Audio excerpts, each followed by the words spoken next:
Welcome to Seminary Dropout, interviews with leading theologians, biblical scholars, leaders, and thinkers, asking questions and having conversations that help us better understand God and ourselves. For believers and doubters alike, let's go.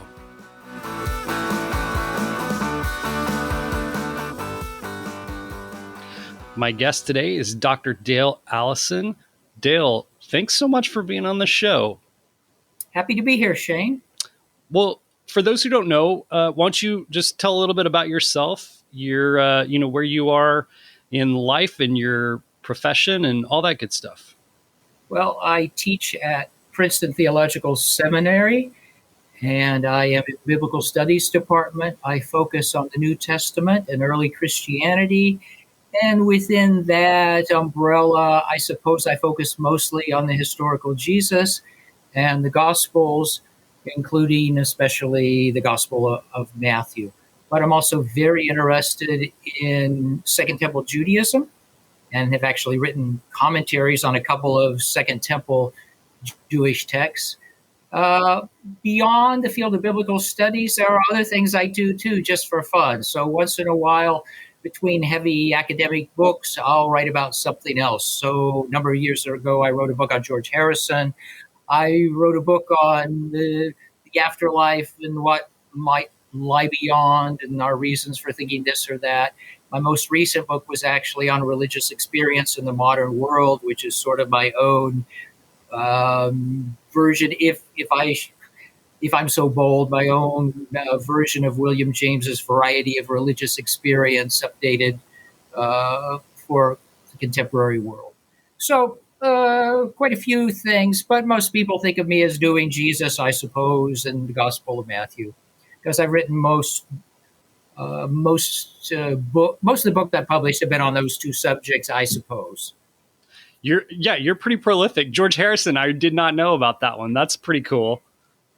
I decided I'd just take a break from academics for a year, and I got to study Hinduism, or go back and brush up on my Hinduism, and then I just played George all day long while I was writing every day for a year, and it was a really nice, lovely break. I've always been a George fan. I was a George fan from the beginning, the very beginning. I don't know why. And he remained my favorite Beatle. So a publisher once asked me, after he learned about my interest in George, hey, would you like to write a book on George? I said, why not? Yeah, I mean, look, this is not, I mentioned to you earlier, I'm an elder millennial, so this isn't my generation, but I think anybody who's got appreciation for music has to have an appreciation for the Beatles on some level. But you're right. I mean, you get Paul, everybody loves Paul. Some people like Ringo, and some people like to hate on Ringo, but George Harrison, you don't hear about very much. And is he still around? No. He died in 2001. Okay. It's been a while. Yeah. So he smoked too much and smoked himself into an early grave. But he was the most, if you want, religious of the Beatles. And I'm just a religious person, always been interested in religion. And so that was part of the attraction later on. Paul doesn't do much theology. And John Lennon did a little theology, but it was mostly ill-considered, I think. And George was the most reflective of all four Beatles, in my judgment. That's fascinating. The most interesting intellectually, if you will, because he belonged to a religious tradition and tried to think about it. I'm going to resist my urge to go down that rabbit hole further, because there's so much okay. I want to talk to you about. Maybe we'll do another one on George Harrison. So, Dale, for a lot of people like me, especially my generation, who grew up in Christian homes, evangelical, institutions. I grew up reading, like even in junior high and high school, reading books on apologetics that were in the Christian bookstore at the time. And looking back, I don't know quite how to feel about those, because at the time they were reassuring. I liked them. It gave me a reason to believe outside of some kind of naive faith. Mm-hmm. But as I got older, I looked back at those and I thought, I feel like they were holding something back. I feel like there's some evidence that was probably left out. There's some things were cherry picked. And I feel that, I think, because the way that they explained it was, you almost didn't need faith. Like, they were giving you a certainty. And if the evidence led to the kind of certainty they claimed it did, there would be no one in higher education and biblical studies who was not a Christian. You know what I mean? And Uh-huh. and so as I've gotten older, my faith has gotten mature. I've sought out, okay, what really is the evidence? The people in the Ivy League and wherever, like, what are they looking at that I haven't seen? And this is kind of how I stumbled on to your book. And I felt a real kinship, especially when I was reading your book on Jesus and the resurrection of Jesus. That's the title, right? Uh-huh. Yeah. Probably. Yep. Would you say it's probably your most successful book, most Oh, well-read I have book? no idea how to judge that. It sold fairly well. It's been reprinted. It was reprinted not long after it was published. Became an audiobook. So I guess for an academic book, it's done pretty well. It's not Yeah. a bestseller. Yeah. It's not in Bart Ehrman's league. But no, well, and yeah, and nothing nothing super good's going to be a bestseller. That's a gross over exaggeration. But yeah, so I was reading that, and one of the things, in the intro, you said something like, you can find me in church on Easter morning, but you are approaching this as a historian. And I think you actually say that the book aims to explore the historical aspects of Jesus' resurrection without taking a definitive position on whether it happened or not. Huh? And I think when I was reading that, I was thinking, I think this is exactly what I've been looking for. Go ahead. You Yeah. look like Okay. you want to say something to that. Yeah, sorry. Well, look. So maybe it helps to plug this into my story. So I grew up as a liberal Protestant, a liberal Presbyterian, and in a high school I had this mystical experience, which made me want to talk to people about God in ways I had not before. And so I ended up for a brief time in an evangelical church. And I was a smart little kid. And one of the things I did was read this evangelical apologetical literature.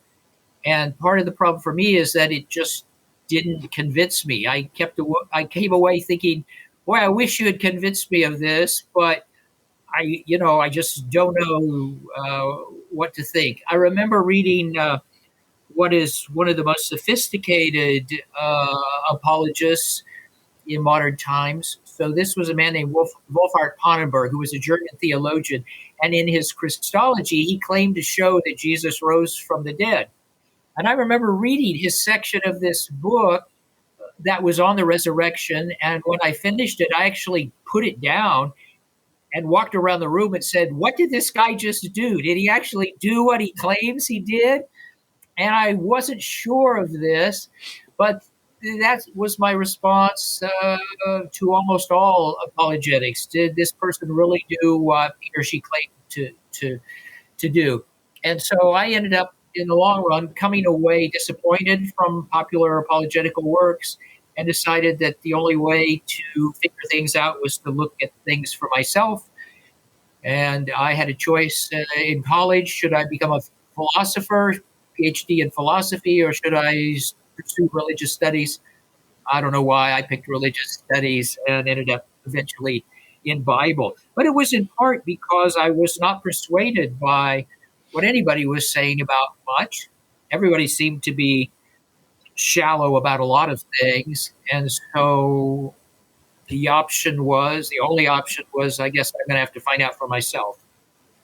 And here you are. And having worked through evidence on a lot of things, I'm still not sure what to think. I find the world incredibly complex. Everything about the world is difficult, and that includes thinking. That includes every area of life. So the Bible isn't somehow easy and different than everything else. It's difficult. Theology is difficult. There there are no safe intellectual harbors. Everything is up for grabs. Can I jump in and ask kind of a question out of left field, maybe? But you do call yourself a Christian. You wrote, and we should talk about this a little bit, but your last book was called Encountering Mystery, Religious Experience in a Secular Age, where you kind of detail these kind of, some people would call miraculous happenings and things like that. Do you have colleagues when you're at Princeton, or I don't know, you go to SPL or whatever, if you talk to other people, like, do you have people looking at you with suspicion because you are a confessional Christian? Sure, that's a problem. Um, I should say it's a problem for them. Is a not a problem for me. In part because I recognize that I could be wrong about everything. I don't know what the psychology of this is, but I have no trouble living with uncertainty. I have no problem thinking I might be wrong about most things, or even the things that are most important. So all I can do is place my best bet and do what I can. And I realize that there are lots and lots of very smart, well-informed people who disagree with me and think I'm naive about things, or that I don't understand neuroscience, or I haven't taken into account fully modern psychology, and on it goes. Um, so of course I think I'm right about things. How can everybody? But then everybody does. So that's a pretty worthless place to be. So I think eventually you just have to be Socrates and say you don't know anything, and you do your best, and maybe hope for the best. But I spent my whole life in history, and it's very fragile. Uh, if you're talking about Jesus, early Christians, or you're talking about the origin or resurrection belief, we just have a handful of sources, right? And I just think it's way more difficult than a lot of people think. Well, that gives me a really good jumping off point to talk about your book on the resurrection. And I do want to talk about Encountering Mystery. So let's save that for a little bit. But Okay. I like that you said that, because when I step back, the question that comes to mind is, how do you even start to investigate whether an event that happened 2,000 years ago actually happened or not? Yeah, well, it's really, really different. And one of my intellectual heroes is Origen. And Origen, despite being a Christian theologian and a sort of apologist, was upfront. And he said, one of the hardest things is to show that something has happened, even if it did happen. And so if you put the resurrection to aside for a bit, just think of something else. So there's that story in Mark 5 where Jesus runs into this possessed man, and then the pigs run off the cliff, right? Okay. Now maybe that happened. But how can you show that it happened? All you have is one text, really, one text, and then someone who's copying that text. Matthew's copying Mark there. At least I think so. Your one text, it's probably circa 40 years after this event. You can't confirm it with anything, and it's an exceedingly odd story. So, what do you do with it? So, one of the things I'm known for is arguing that when you work with Jesus or try to reconstruct Jesus, the safest place is to look at repeating patterns and themes, because it's really hard to authenticate any single saying or single event. And the pigs going off the cliff is one such event. Now, it's conceivable that in the future, archaeologists might find a pile of pig bones, below a cliff, and they might say, okay, here you go. But, you could respond and say, well, there was a pile of pig bones there, and someone created this story to explain why the pigs were at the bottom of the cliff. It's endless. So all you have are bets, and you can do your best. But it's really hard with individual sayings or individual events. Now, sometimes you can do this. I think the evidence for Jesus having been crucified is overwhelming. and I'm not a Jesus mythicist. Uh, but unfortunately, most of the things in the Gospels aren't like that. You can't find them in Josephus, and you can't find most of the stuff in Paul, for example. You just have the Gospels, Yeah. and the writers know each other or are familiar, I think, with texts that came before them. Matthew, I think, knows Mark. I think John probably has at least heard all three synoptics before he writes. So you don't have independent witnesses sequestered by a judge, right? And they never talk to each other and so on. Anyway, the point is just to agree with you and to agree with Origin that this is a really hard business. Yeah. Well, and I think to your point, I think so many moderns, we have a hard time with the Gospels because we are used to modern journalistic historicity when we read things, and we don't understand the literary forms of the day, the ways that people wrote about things back then. So I think that that's hard for us. We've got to put on, first century mindsets, and that's really difficult. Yeah, so way back when somebody asked me what I wanted to be when I grew up, and I said I want to be a first century Jew. And what I meant by that was I wanted to understand Jesus and the early Christians, and the only way to do that was to immerse myself in those old Jewish sources, which I've tried to do. But you're right; their conventions, their presuppositions aren't ours. They're just not. Yeah. Yeah. So let's jump into some stuff. So I've kind of, the kind of like, I don't know if I want to say the stream I'm in right now. One of the things that often would be talked about, say at a Easter service, would be the fact that in Mark, Mary finds Jesus first, Mm-hmm. and that in that time the testimony of a woman didn't really count for much, and so this could be seen as some evidence that if you're going to make up a narrative, you don't make up a narrative where a woman is the first one to encounter the risen Jesus. Is there any credence to that idea? So this is like everything else. Once you examine it, it turns out to be very difficult. So there are texts which show, for example, one of the Dead Sea Scrolls, where a woman can testify against her husband, right? And this is in a formal legal setting. Josephus, on the other hand, says woman's testimony doesn't amount to much. On the other hand, the early Christians uh, are not just men. There are lots of women. There are female missionaries. Yeah. There are female leaders. Just look at Paul's letters. So it's not that it's an exclusively male movement where everybody thinks like Josephus does, who can be very prejudicial against women. Now, I do think it is the case that there is a sort of patriarchal or androcentric bias in the Gospels. I think I see it with all four writers.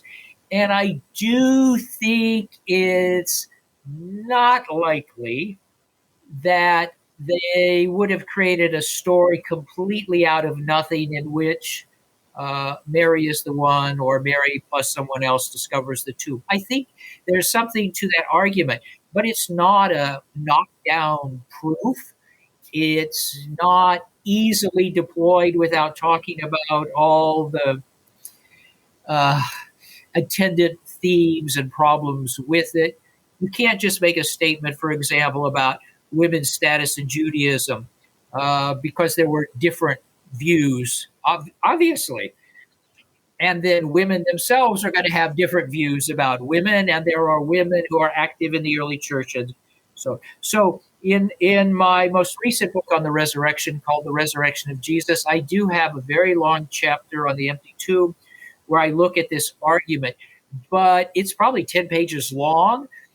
And when I come to a conclusion, it's tentative. Yeah, There's some weight to this, but that's all you could do in my judgment. So, uh, yeah, there's something here, but it's more difficult. You have to be more cautious than people typically are when they deploy this argument. But I think your summary there was, is it essentially, am I hearing this right, that if you were to concoct a story from scratch, that's to convince people of a narrative, that's probably not the best way to go? Yeah, so okay, I will say yes to that, and then say, but then I've written a lot which qualifies and Yeah.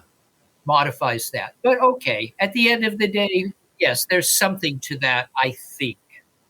Yeah. Well, and I mean, again, part of what drew me to your work was your humble approach. Like, how do you, and I think the answer to my question, how do you decide something happened 2,000 years ago is humbly, right? Modestly. Yeah, but there's an issue here. So Christianity is controversial. It's always been controversial, so it's always had its opponents. People are always attacking it, and so you understand the apologetical impulse, which is, okay, you think we're wrong. I'm going to prove that we're right. I just think that proving that we're right is way more complex than any book I've ever read on the subject. How about that? Well, okay. So I was going to kind of save this to the end of the wrap up, but I think we're diving in too heavily, and it gets into, in your book, doesn't the resurrection of Jesus, your book doesn't dive into much theologically, but if you're talking about the No? resurrection, you can't help but butt up to a little bit of theology. Yeah. And Uh-huh. and it's got me thinking about just the nature of faith. And I am a big proponent that doubt is not the opposite of faith. Certainty is the opposite of faith. And I don't need I don't need historical certainty that the resurrection happened, and that's good because we can't get it. We can't get it, and I don't mean that I do believe that it happened. I affirm it, but by a lot of Christian apologists, I feel like the idea is that our brain is going to get us 99.5% there, and then throw a little faith on top, and there you go. It's 100%, and you're certain. And I don't need that. I think what I need is to be able to say, is it crazy for me to believe in the resurrection? Like, did I have to check my brain in to believe in the resurrection? And if the answer is no, then that's good. I'm okay with that. I can affirm the resurrection Uh-huh. and say, because I think there's Dale, I've found in my life that among Christians there's two ditches, one on either side. And one says, yeah, we can get absolute certainty about this. And it's that, the brain will get you 99.5% there. You barely need to have any faith, right? And I found that is erroneous. Now the other side says, you just got to believe. Like, forget whatever the evidence is. You just got to believe. And I can't intellectually do that. And it makes no sense to me why the God who gave me a brain would want me to turn it off to believe in him. So I agree completely with that. And I would say that it's not a question of what we should or should not do theologically. At least speaking of myself, I am full of doubt. I have questions. I'm a modern person. I was given a secular education. I know about the history of religions. I know about other religions. I have really smart friends who are reductionistic materialists. So, how can I be confident with the world I live in and the education I've been given? Uh, all I can do is do my best and recognize that this is just really hard stuff, Yeah. right? Yeah. Uh, but I don't. I think that the people. It's okay. Let me put it this way. I find it hard to think that people who say all you have to have is faith um, have read Kant or Hume. Now Kierkegaard had, and he was into faith, but I'm just not that person. Yeah. I'm just not. I just have so many questions. It's like I was handed this faith, and then when I took it out into the world, when I took it out into the post Enlightenment world, when I took it out into my secular world, I was simply bombarded by a million questions. And I'm still trying to answer those questions and figure it out. And it's sort of, this is how the process sort of works in my own mind. I'm handed all these beliefs, and then I spend my life looking at them and say, I don't believe that one anymore. I can still believe this one. I don't know what to make of that one, right? So I'm always sorting through what I was handed. And I think that's what we do with everything. That's part of our education. We go through life and we find out what we were taught correctly or what we were taught incorrectly. I was taught all sorts of things about history that were one-sided or biased or turned out to be false and so on. You just go through and you correct. I don't know how you do anything else with your religious tradition. And it would be amazing, wouldn't it, that I just happened to be born into the right tradition that's 100% true? That's just bizarre. It's also the case that most people historically have the religious beliefs they do for the same reason that they have the political beliefs they do, which is parental affiliation. Yeah. Yeah. That's just a fact. It's an overwhelming fact. It must mean something. Yeah, that's right. I find that I have a lot of these people in my life who they grew up in maybe a small town or a rural area, and so yeah, they adopted the political affiliations of their parents. Then as an adult, they moved to the big city, and then they just adopt the political affiliations of the big city. I'm like, you're doing both the same thing here. Like you didn't. There wasn't a lot of searching there. But I think back to this. I think that one of the convictions I have is it can't be true just because we want it to be. And so then we get to say, well, then let's look at the evidence. And I shouldn't be afraid to look at the evidence, whatever that is. We should be able to look at that truth, and then let's make a decision. One thing that I've thought about that makes this kind of thing hard is, in science, you kind of get to start. You kind of get to go backwards. And otherwise, in science, you get to go, hey, the sky appears blue to our eyes. Why is that? And so, but for instance, with the resurrection, you don't get to go, the resurrection absolutely happened. Let's start backwards from that. You have to start at the beginning and say, okay, where's the evidence? And the evidence gets to lead us at whatever the truth is. Well, so that's how I work. I understand people who live within, let's say, a traditional theological tradition like Roman Catholicism, where they do exactly what you said. But that's not my experience. My experience was I was handed a bunch of religious beliefs, and I came to the conclusion that some of them were wrong, which means that they are up for grab and examination, right? So it hasn't been the case that as I went through life, nothing challenged me. Nothing changed my opinion to any significant extent, but my opinions have been changed to a significant extent.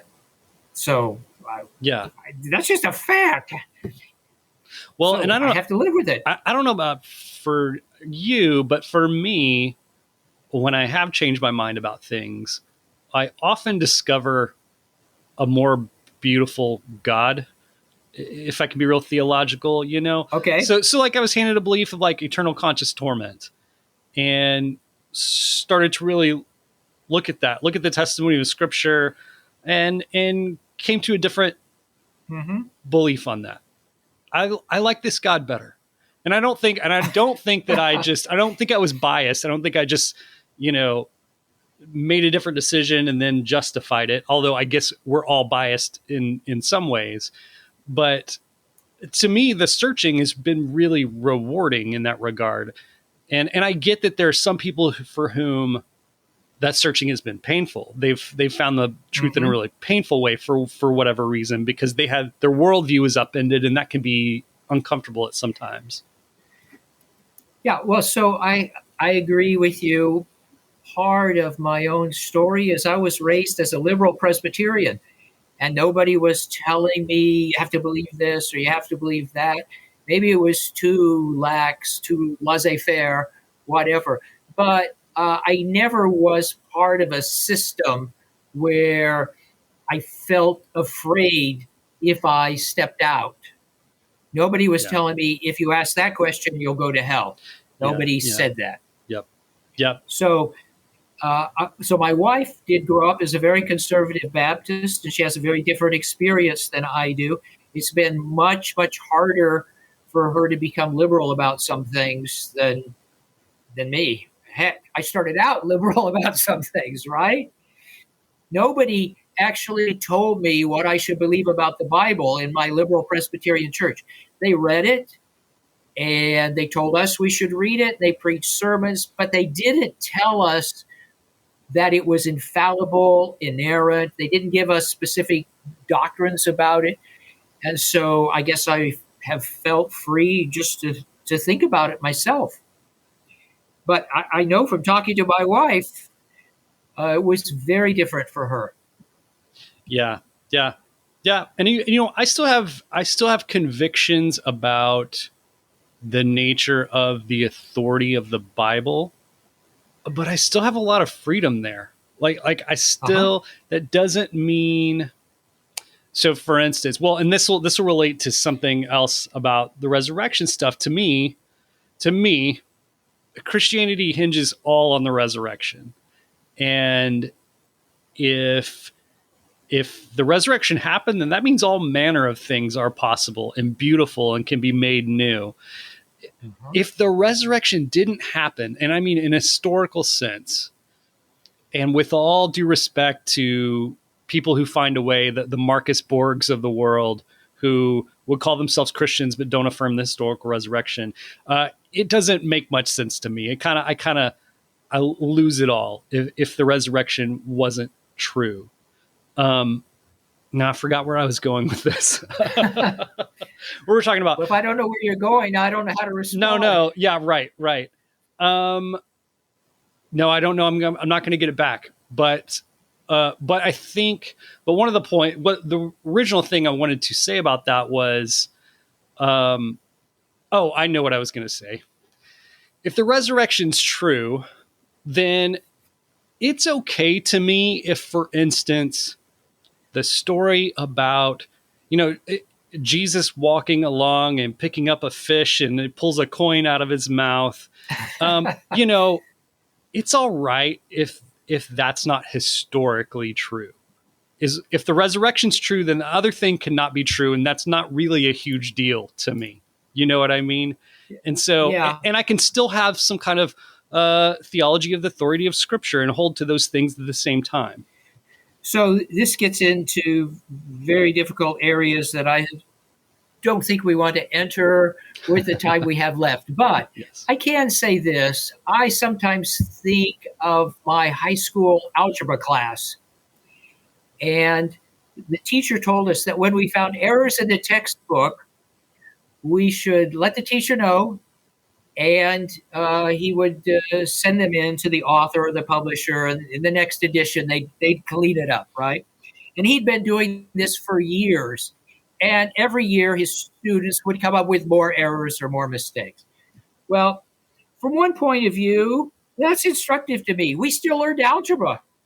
And the students who learned from edition 1, which had even more mistakes than my edition did, right? So you can learn all sorts of things, even if your text isn't infallible, even if it's not in error, even if it needs to be corrected. Now, that's a very rough analogy, but it occasionally occurs to me that, you don't need an infallible book in order to learn math, right? Mm-hmm. So why do I need an infallible book to learn religion or to learn Christianity? Yeah. But also, I would say that I know of no creed which says, you must believe in Matthew 17 and the story of the coin and Peter and the fish. Mm-hmm. So the creeds actually get something right, which is there are some important central things that matter more than others. and Yeah. we're going to pick them out and focus on them. So I like that general principle. Yeah. Yeah. That's good. That's good. I like that too.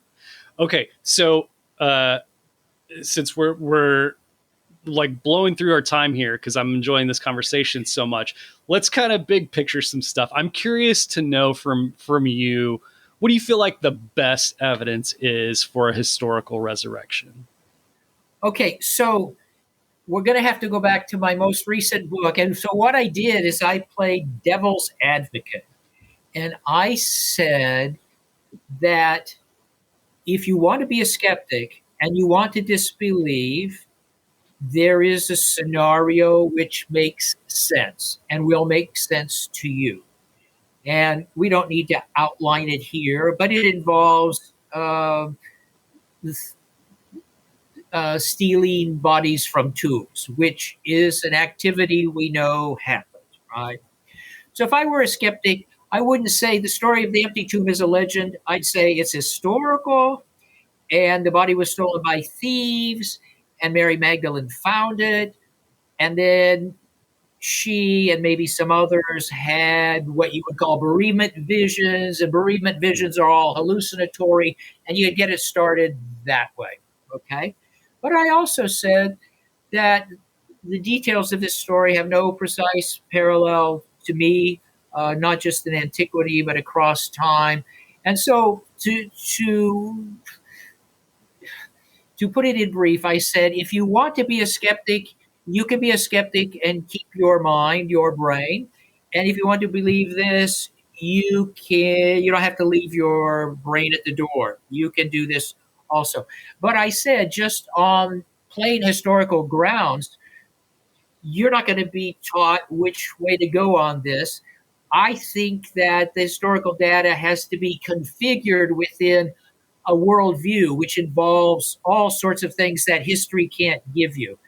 It has to do with whether you have any reason to believe in a God or Son of God, whether you think that miracles or strange events are possible.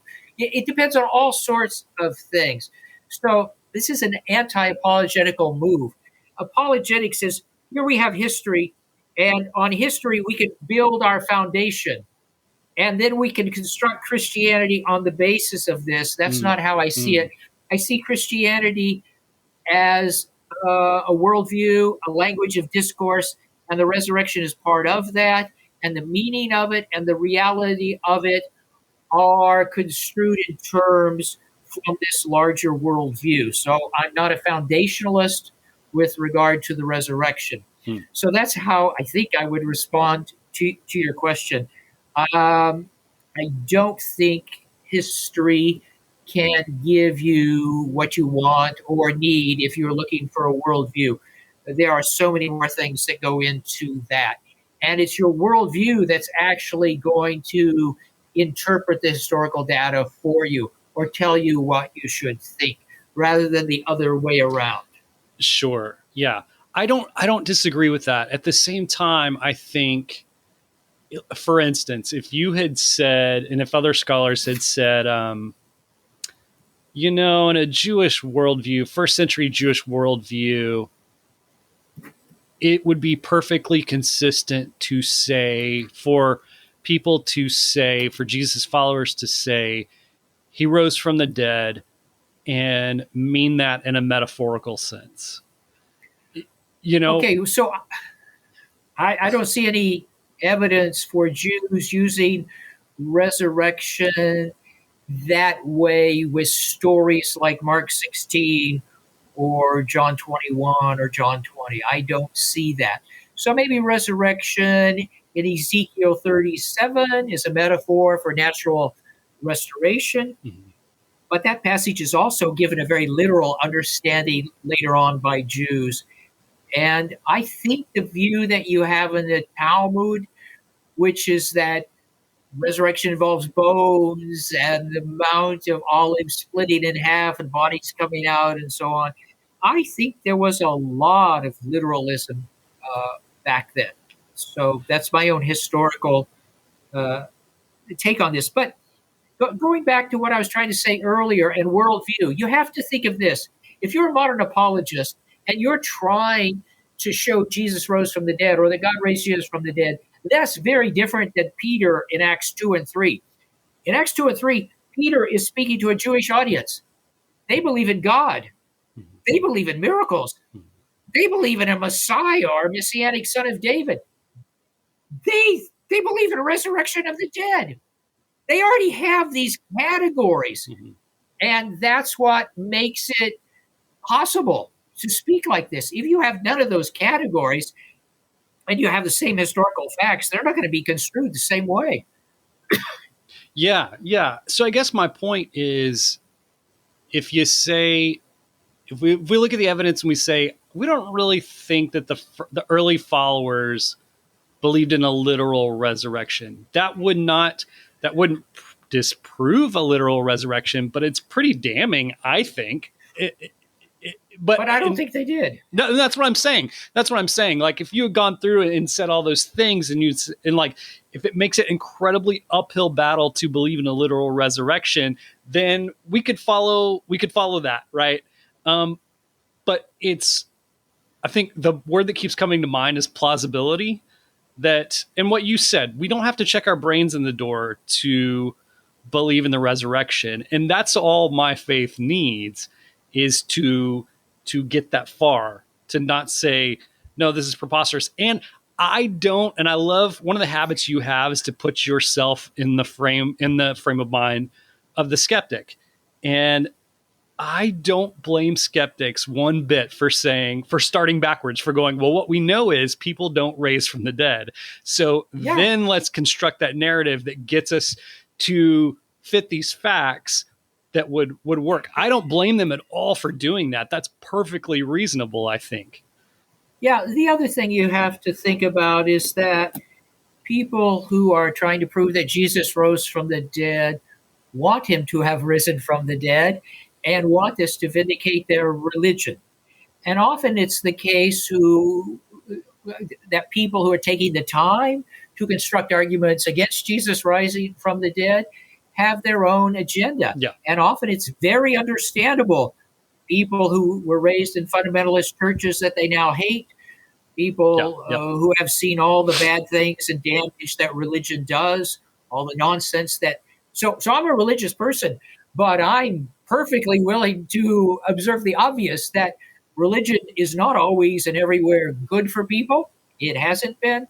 There are horrible things associated with the history of Christianity.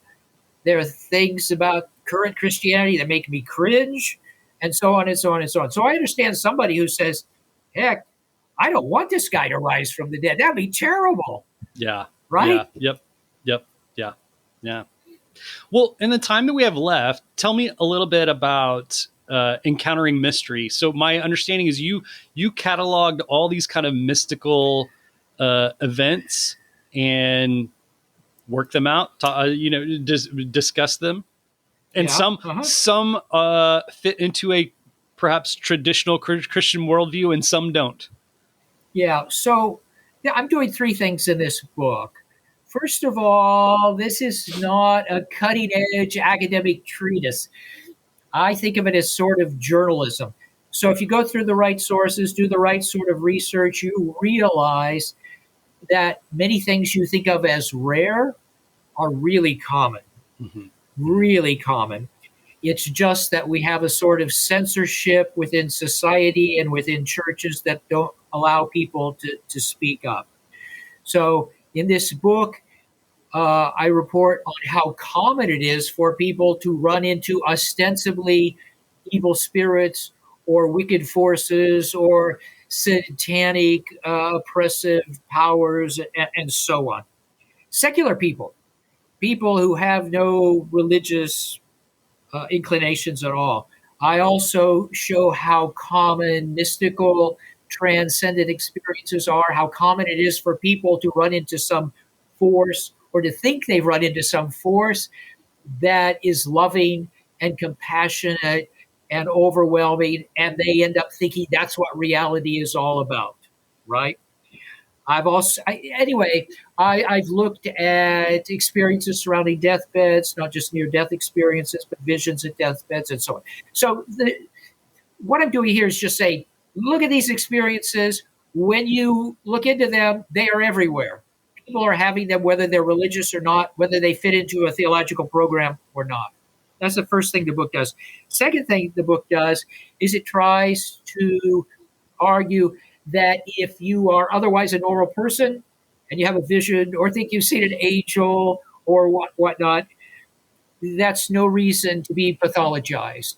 That is, people Yeah. who are otherwise normal, if they have extraordinary experiences, that's no reason to say something wrong with you. Okay.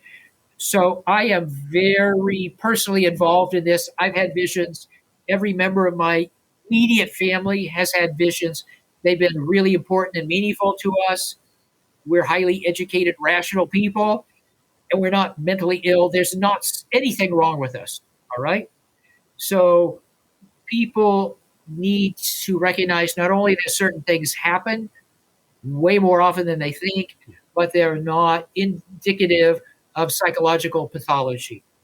The third thing I do in this book is argue that some of these experiences may well push back against the sort of reductive, materialistic framework. Some Yeah. of them do. So, those are the three things I'm trying to do in this book. And it does take me to territory I've not been in before. And I wouldn't have written it 30 years ago. I wouldn't have written it 20 years ago. I wouldn't have written it 15 years ago. But I'm at the end of my career. I no longer care what people think, so I can be honest. And so this book is a sort of, okay, this is what I've really thought all along, but I wanted to get promotion and tenure and have the respect of people in the field. Now I don't care if I get respected or not. I've already made my contributions, to my field. So here's what I really think. You're the Trojan horse of Princeton, is what I'm hearing. Well, I don't know about that. That's hilarious. No, but I do have a strange worldview, and it exists apart from my Christian theology. In other words, I personally think, maybe I'm wrong, I need to be humble. I personally think that apart from Christianity, the Bible, my theological tradition, people sometimes see the future. I think clairvoyance is real. I think some visions are they're not just internally generated. They're not just hallucinations. sure. I think there's something really interesting going on with many near-death experiences and so on. So I have a strange worldview which exists apart from my Christian orientation. And my approach in this book is just to be empirical and to say, look at what's happening to people, not just in Christian circles, where this is also cross-temporal. That is, I'm looking at experiences that you can document down through the centuries in different places and saying, what do we make of them? Yeah. I there's part of me that really loves that stuff, and honestly kind of feels like Christians should be the ones kind of more investigating that stuff, because I feel like, there's been too much of a myopic view within Christianity. And for instance, a lot of times when people see their dead relatives, a lot of times in conservative Christianity, the go-to move is, no, that can't happen because they're either in heaven or hell, Yeah. and so that must have been demonic. And I don't know that move is necessary. I don't know. And I think that sometimes, look, I love and appreciate Christian theology, but a lot of times what Christian theology does is it says, okay, from scripture, we're given this one puzzle piece, and that's all that scripture gives us. And what Christian theology often does is it says, okay, here's the puzzle piece. Here's what that next puzzle piece that would go into that puzzle piece should look like to fit into it. And that's fine, but often we become way too dogmatic about that part of it. And I just find that unnecessary. Now, and I also feel like, okay, if we're Christians, if we believe in the good and evil, and if there's some kind of spiritual demonic realm, I feel like the test of that would be, okay, when you saw that loved one, did it bring damage and destruction into your life? Mhm. I don't know, did that apparition tell you to hurt yourself or something like that? Or did it bring you comfort? Did you feel love Yeah. from that? I don't have a way to make Satan an arbiter of bringing love and comfort into someone's life. No, so I understand that argument and I agree with it, but I would go further. You said it's unnecessary to invoke demonic explanation for certain things. I think it's often terrible. It's not just unnecessary, but terrible. And you can invoke Satan for anything you disagree with, anything you hate, and you can't confirm the argument. It's just a unverifiable assertion, right? So this is one of those things Karl Popper speaks to. What good is this empty assertion for which there is no evidence pro or con? It's just your assertion. It's demonic because I don't like it. That's not an argument. Yes. But you are right about evangelical Protestants in that if you look at opinion polls, they are the group that report the fewest paranormal, unusual, strange experiences. And I am certain it's not a reflection of their experience. It's a reflection of what they feel comfortable to report. So, right after the Reformation, Protestants decided that when you were dead, you were in heaven or hell. So, Protestants didn't know what to do with ghosts, right? Roman Catholics could say, "Oh, well, that's so and so in purgatory. We can fit ghosts into our scheme." But Protestants said you can't see ghosts anymore. So the Protestants said, if you see a ghost, it's either a demon or you're hallucinating. There's something wrong with you. So lo and behold, Protestants start reporting a lot fewer ghost stories because who wants to say I'm possessed by a demon or hallucinating? I'm a heretic. Right? Yeah. But Roman Catholics, they can still report these. I've run across old sermons within the first few decades of the Reformation where Protestants say, "Hey, nobody in our neck of the woods sees ghosts anymore." I know better. They're still saying ghosts. They're not reporting them. That's what's going on. I find all of that so fascinating. You tell a story in the book, or you recount like a study that some group did where they were going to people who had lost loved ones and saying, have you seen them? Have you had apparition? And like only like one out of, I don't know, hundreds said yes, and they were kind of confused, and so they go back and they say, a perfectly reasonable person can have it doesn't mean you're crazy. It doesn't mean, and then all of a sudden they're like, okay. And then there's all these other experiences all of a sudden.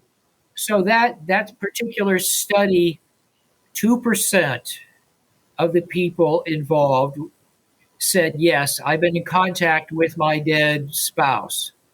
After they went back and said, this doesn't mean you're mentally ill, and so on and so on, it went to 50%. So that's just a terribly revealing fact about modern life and what we know about the world. If you phrase questions in the right way or convince people that you're open-minded, you get the stories. If they think you're not open-minded, you do not get the stories. So I get lots of stories. Other people don't get any stories. Yeah. That's so fascinating. I love it. I love it.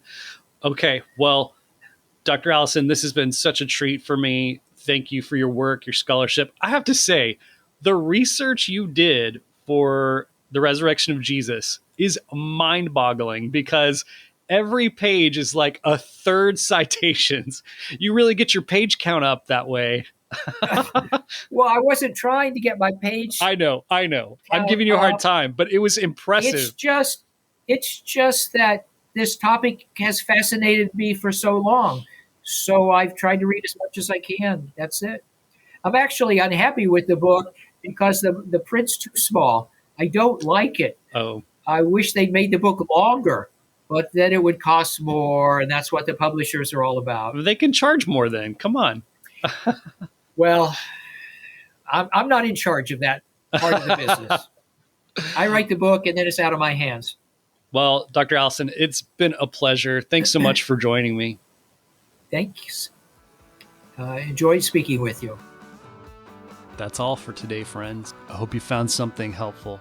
Remember to rate and review the podcast wherever you listen to it. You can support Seminary Dropout by going to supportseminarydropout.com. Remember, all past episodes, 200 plus of them, can be found at seminarydropout.com. You can find me on almost all social media channels. My handle is ThatShaneB. All right, friends, I'll see you next time.